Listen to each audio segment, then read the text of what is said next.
As technology progresses, we find more and more tools that are effective in supplementing our instruction. It's not hard to remember the time when the height of classroom technology was the TV VCR combo. But today, technology in the classroom is a standard part of instruction. So now that virtually every classroom has a media cabinet overflowing with consoles, switches, screens, and different operating procedures, the need becomes how to manage all this technology. That's why we, at Classroom Technologies, worked extremely hard to design a solution to better serve the instructors at Texas State University. It's the new media cabinet. It's streamlined, simple, and the controls are the same from classroom to classroom. This is the Extron control panel for the media cabinet. Everything you do happens right here. You'll never have to fuss with buttons, switches, or dials anywhere else. Everything here on the Extron control panel is clearly labeled, and there's a touch screen here for submenus. Now I'm going to walk you through a quick demo of the control panel so you can check out its basic functions. When you walk into your classroom and approach the media cabinet, everything will be on, but in a state of rest. Again, there is no need to press any buttons or flip any switches other than what's on the Extron control panel. Now I'm going to press the power button, which is right here on the touch screen. It'll take a few seconds while it warms up the projector and a few of the other devices. Now at this point, I'm going to use the keypad to let me control whichever device I want to use. As you can see, the buttons light up when you're controlling the device associated with each one. The big difference is the projector button, which is always on whenever the projector is on. Also, if you ever have a blinking button, that means that you're in a state of pause, mute, or some other temporary state that requires your attention.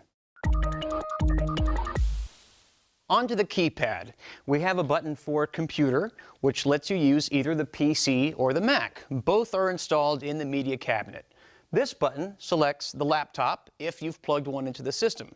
By the way, all the connections you need to plug in auxiliary devices into the media cabinet are right here in the center console. This button right here controls your DVD or Blu-ray player. You'll never actually touch the actual player. This help button is what you're going to press either if you need assistance or when you're ready to shut the system down. We'll come back to that. Here on the right side of the keypad, we have the projector button. Pressing this button will project whatever is on your monitor through the video projector, so your audience will see exactly what you see.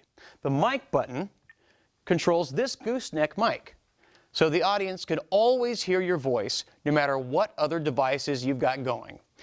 The mute button silences the audio and can black out the video to the projector when you don't need it. Finally, these last two buttons are for the master volume. This controls all the sound you hear except for the sound coming through your mic. Now I'm going to show you a little bit of what the touchpad does. Whenever you touch one of the buttons over here on the keypad, you'll see a submenu pop up on the touchscreen. Everything is laid out simply and plainly, but you won't be needing to navigate through many of these submenus most of the time. I'll just show you the four you'll use most often.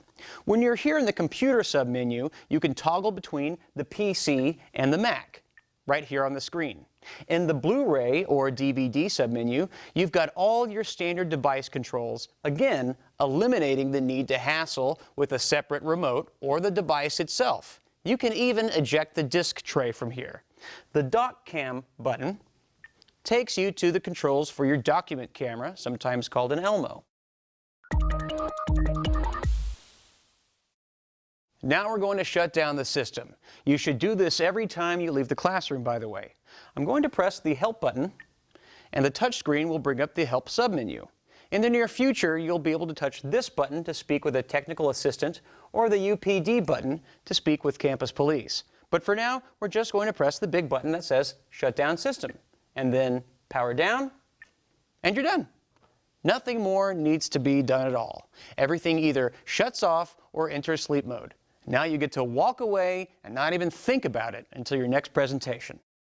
I hope you find the new media cabinet as simple and user-friendly as we do. You can always call us with questions at Classroom Technologies. Thanks for watching.